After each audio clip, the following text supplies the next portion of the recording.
Hello दोस्तों। आज हम बात करेंगे एक ऐसी महामारी की जिसने दूसरी सदी में सर्वशक्तिमान रोमन साम्राज्य को अपने घुटने टेकने पर मजबूर कर दिया था।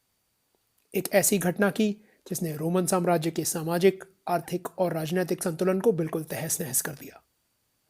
आज हम बात करेंगे एंटोनाइन प्लेग की।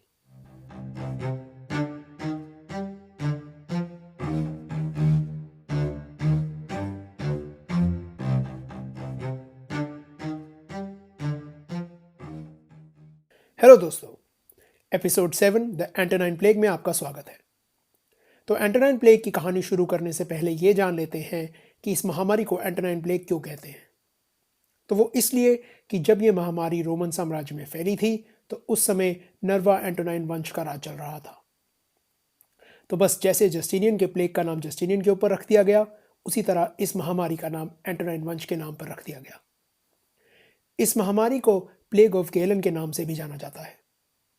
गेलन दूसरी सदी में रोमन साम्राज्य में रहने वाला एक मशहूर ग्रीक चिकित्सक था जिसने इस महामारी को अपनी आंखों से देखा था।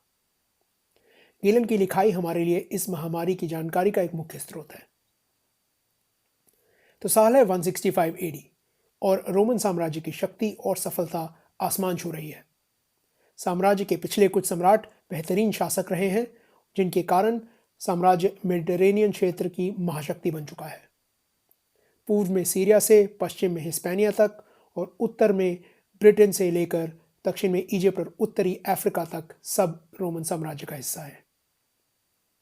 फिलहाल साम्राज्य का शासन दो लोगों के हाथों में है, मार्कस ऑरेलियस एंटोनाइनस जो कि एक बेहतरीन शासक है, और उसका दत्तक यानी अडॉप्टेड भाई लूशियस ऑरेलियस वेरस, जिसे शासन में कोई खास दिलचस्पी नहीं है पर अय्याशी का शौक है।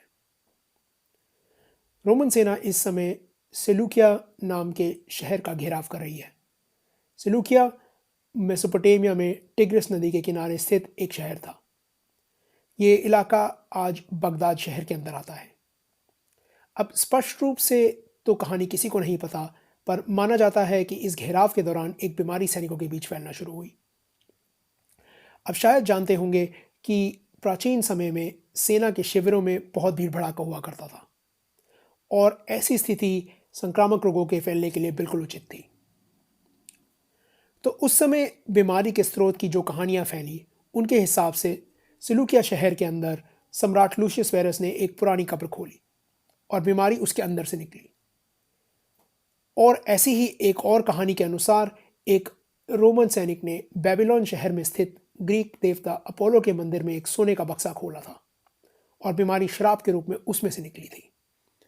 अब आम रोमन का क्या मानना था ये तो पता नहीं, पर दोनों सम्राटों का मानना था कि शायद उन्होंने इन शहरों और धार्मिक स्थानों पर हमला करके देवताओं का अपमान किया था और यह बीमारी इस अपमान की सजा थी। कुछ लोगों ने इसका दोष क्रिश्चियंस यानी ईसाई धर्म को मानने वालों पर डाला। उनका मानना था कि क्रिश्चियंस के रस्म रिवाजों से पेगन देवी देवता अप्रसन्न थे और यह बीमारी उसकी सजा थी। क्रिश्चियनिटी इस समय एक नया और छोटा सा संप्रदाय था, तो क्रिश्चियंस को निशाना बनाना आसान था। अब जाहिर सी बात है, ये सब बीमारी के फैलने के कारण नहीं थे। हर संक्रामक रोग की तरह इसका कारण भी एक कीटाणु था। ये बीमारी असल में आई कहां से, ये तो हमें स्पष्ट रूप से पता नहीं। विशेषज्ञों का मानना है कि ये महामारी चीन में कहीं शुरू हुई, वहां तबाही मचाने के बाद सिल्क रूट जैसे व्यापार मार्गों से होती हुई मेसोपोटामिया आ पहुंची। यहां से रोमन सैनिक और व्यापारी इसे अपने साथ साम्राज्य के हर कोने में ले गए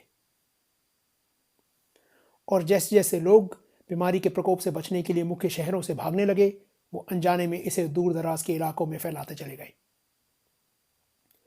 166 में महामारी रोम पहुंच चुकी थी। गेलन इस समय रोम में ही रह रहा था और यहां पहली बार उसका सामना इस महामारी से हुआ। वो समझदारी से बीमारी के दिखाई देते ही रोम से निकल गया।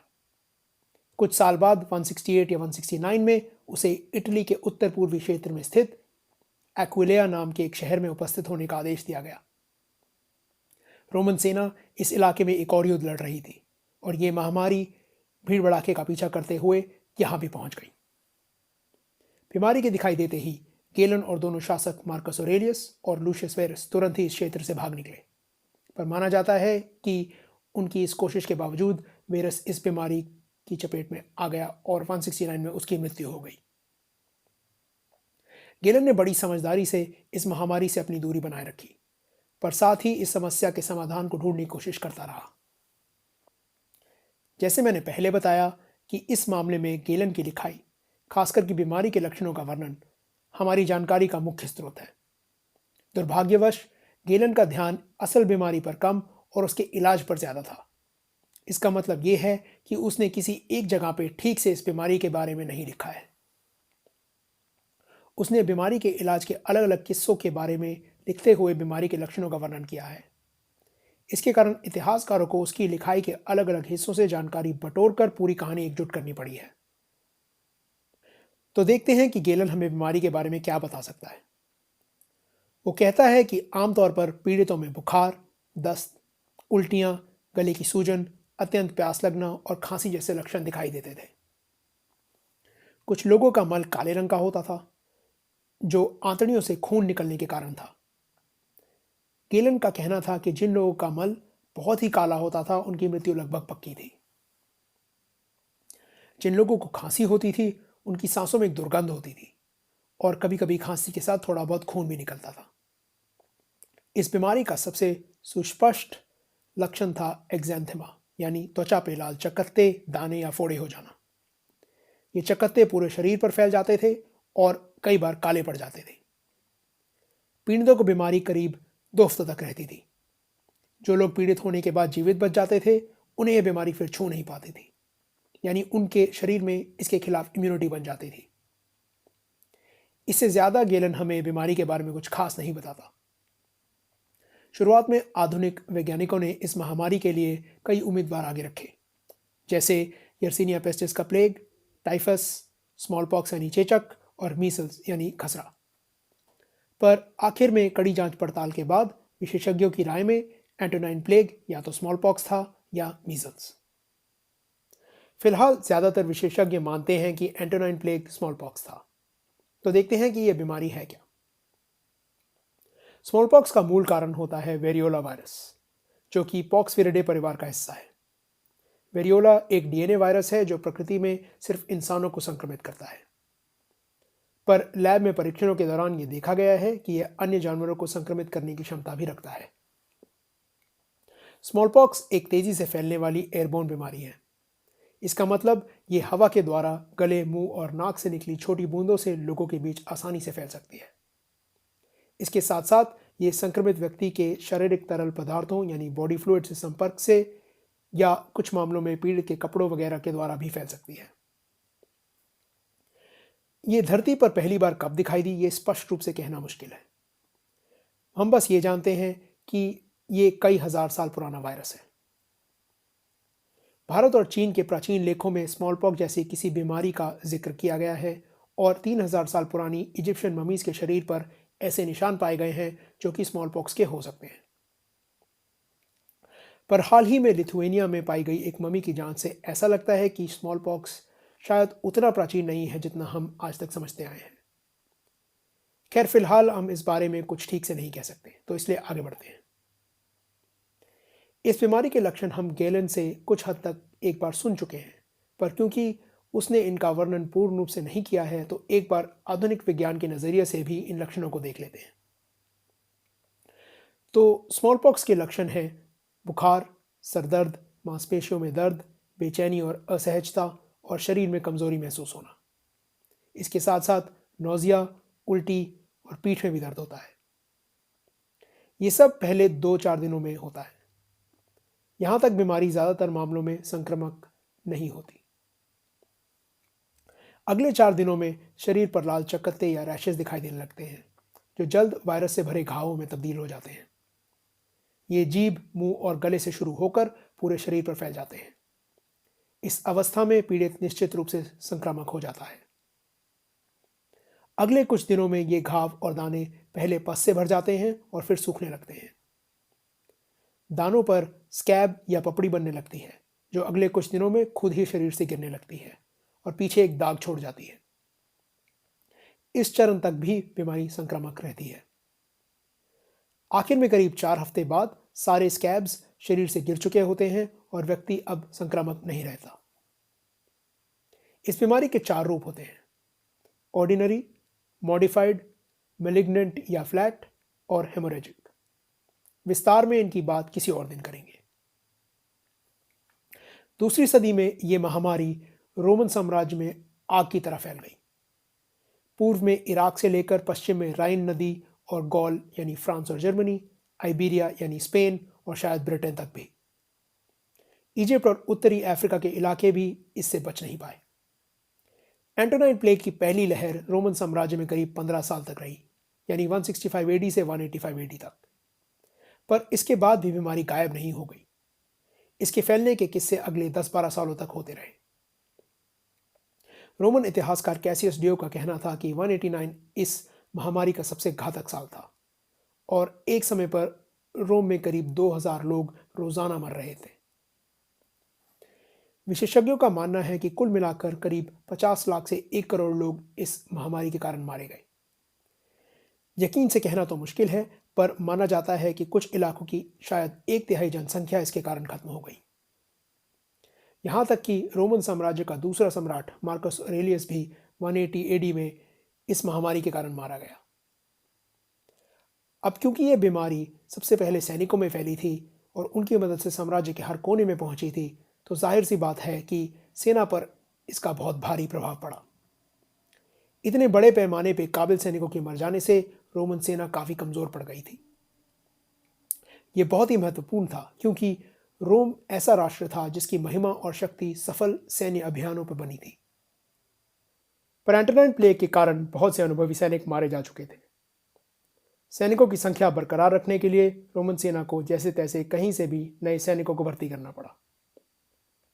इसमें शामिल थे अनुभवी नौजवान, चोर उचक्के, डाकू, ग्लैडिएटर, गुलाम यानी स्लेव्स और पड़ोसी इलाकों से आए सैनिकों की टोलियां। रोमन सेना एक मशीन की तरह हुआ करती थी। हर सैनिक को अपनी भूमिका अच्छे से मालूम थी, पर इन नए और कच्चे सैनिकों के आ जाने से सेना की कुशलता और एकजुटता पर बुरा असर पड़ा। साम्राज्य इस समय अपनी उत्तरी सीमाओं पर कई जर्मैनिक समुदायों के साथ लड़ाइयां लड़ रहा था, पर सेना के कमजोर पड़ जाने से सीमाएं खतरे में पड़ गई और जर्मैनिक दलों को पीछे धकेलना बहुत ही मुश्किल हो गया। भारी मात्रा में नागरिकों के मारे जाने से अर्थव्यवस्था और कर वसूली पर भी बुरा असर पड़ा। श्रमिकों की कमी के कारण पूरे उद्योग ठप पड़ गए। कुछ इलाकों में माइनिंग यानी खनन का काम हमेशा के लिए बंद ही हो गया। ईंटों के कारखाने और संगमरमर की खदानें भी बंद पड़ गईं। इजिप्ट में किसानों की कमी के कारण खेतीबाड़ी में भारी कमी आ गई। इसके कारण अनाज की कमी होने लगी, जिसके कारण अनाज का भाव बहुत ज़्यादा बढ़ गया। कुछ क्षेत्रों में पूरे के पूरे शहर खाली ही हो गए। रोमन्स की एक बहुत अच्छी आदत थी, वो हर तरह के लेन देन का रिकॉर्ड बड़े अच्छे से रखते थे, पर इस महामारी के दौरान कई क्षेत्रों और गतिविधियों के रिकॉर्ड बिल्कुल ही गायब हैं। इससे हम अंदाज़ा लगा सकते हैं कि इस महामारी ने किस कदर रोमन साम्राज्य की शासन प्रणाली और सामाजिक संतुलन को झंझोड़ कर रख दिया था। कई इलाकों में तो सरकारी अधिकारी बचे ही नहीं थे शासन चलाने के लिए। कुछ लोगों का यह भी मानना है कि इस प्लेग का असर रोम और चीन और भारत के राष्ट्रों के बीच के व्यापार पर भी पड़ा, पर यह प्रभाव कितना महत्वपूर्ण था यह फिलहाल ठीक से नहीं कहा जा सकता। साम्राज्य का खजाना तेजी से खत्म होने लगा और सम्राट को सेना की तनख्वाह देने में मुश्किल होने लगी। यह एक बहुत बड़ी मुसीबत थी, क्योंकि तनख्वाह ना दिए जाने पर गुस्साए सैनिक भड़क कर अपने खुद के लीडरों पर भी हमला कर सकते थे। इन सब से आप शायद देख पा रहे होंगे कि किस तरह एक मुसीबत कई और मुसीबतों को जन्म दे रही थी। इससे इस महामारी का नकारात्मक प्रभाव कई गुना बढ़ता चला जा रहा था। यह महामारी धार्मिक रूप से भी रोमन समाज के लिए काफी महत्वपूर्ण सिद्ध हुई। मैंने पहले जिक्र किया था कि कई लोग ऐसे भी थे जिन्होंने क्रिश्चियंस को इस महामारी का जिम्मेदार ठहराया था। ऐसी विपदाओं के दौरान लोगों को कोई बलि का बकरा चाहिए होता है इल्ज़ाम लगाने के लिए, और उन्होंने इस बार क्रिश्चियंस को चुना। खुलेआम क्रिश्चियंस पर हमले होने लगे। सम्राट मार्कस ऑरेलियस को क्रिश्चियंस बिल्कुल पसंद नहीं थे और उसने क्रिश्चियंस पर हो रहे अत्याचारों का औपचारिक रूप से समर्थन भी किया। लेकिन जैसे आप जानते हैं कि क्रिश्चियनिटी खत्म नहीं हुई और आज दुनिया के मुख्य धर्मों में से एक है, तो ये कैसे हुआ? क्रिश्चियन धर्म में गरीब और बेसहारा लोगों की सहायता को बहुत मान दिया जाता था। तो अक्सर जब आम लोग पीड़ितों को अकेला मरने के लिए छोड़ जाते थे, तो क्रिश्चियन लोग पीड़ितों की सेवा करने के लिए पीछे रुकते थे। इससे आम लोगों और क्रिश्चियंस के बीच एक सकारात्मक रिश्ता बनने लगा। धार्मिक तौर पर क्रिश्चियंस का मानना था कि मरने के बाद उन्हें स्वर्ग नसीब होगा, जहां उन्हें दुख दर्द से मुक्ति मिलेगी। इस क्रूर महामारी से जूझने के बाद लोगों को ये सोचकर शायद शांति मिलती थी कि इस पीड़ा भरे जीवन के उस पार कुछ अच्छा भी है। इन सब के कारण क्रिश्चियनिटी की लोकप्रियता तेजी से बढ़ने लगी और आगे चल के ये रोमन साम्राज्य का औपचारिक धर्म भी बना। दूसरी सदी में लोगों ने इस महामारी से कैसे निपटा था, ये तो हमें नहीं पता। हमें इस समय से कई तावीज़ वगैरह मिले हैं, तो शायद वो भगवान भरोसे ही थे। एक दिलचस्प किस्सा है अलेक्जेंडर ऑफ अबोनोटेकोस नाम के एक ढोंगी बाबा का, जो एक छोटे से संप्रदाय का लीडर बन गया था। उसका कहना था कि ग्लाइकॉन नाम का एक सांप देवता उसे बीमारी से लड़ने के उपाय बताता है। उसके भक्तों ने उसके कहने पर अपने घरों के बाहर एक मंत्र लिखना शुरू कर दिया ताकि बीमारी उनसे दूर रहे। जाहिर सी बात है, इससे कोई फायदा नहीं हुआ। शायद वायरस पढ़ा लिखा नहीं था। आज स्मॉल पॉक्स से लड़ने का मुख्य साधन है वैक्सीनेशन या टीका।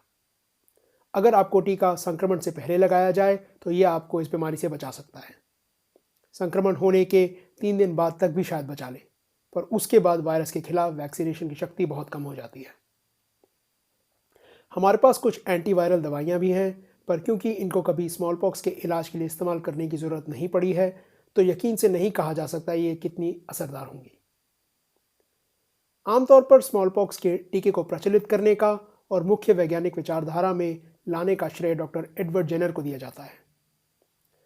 जेनर की संक्रामक रोगों में दिलचस्पी थी और उसने कहानियां सुनी थी कि गाय का दूध निकालने वालों को काउपॉक्स नाम का रोग होने के बाद स्मॉल पॉक्स नहीं होता था। जेनर ने एक ग्वालिन को ढूंढा जिसके हाथों पर काउपॉक्स के घाव थे। इन घावों से निकले फ्लूइड्स यानी तरल पदार्थों से भरा टीका उसने एक 8 साल के लड़के को लगा दिया। 9 दिनों बाद लड़के की तबीयत थोड़ी ढीली हुई, पर अगले दिन वो ठीक हो गया। जेनर ने फिर स्मॉल पॉक्स से भरा टीका उसे लगा दिया।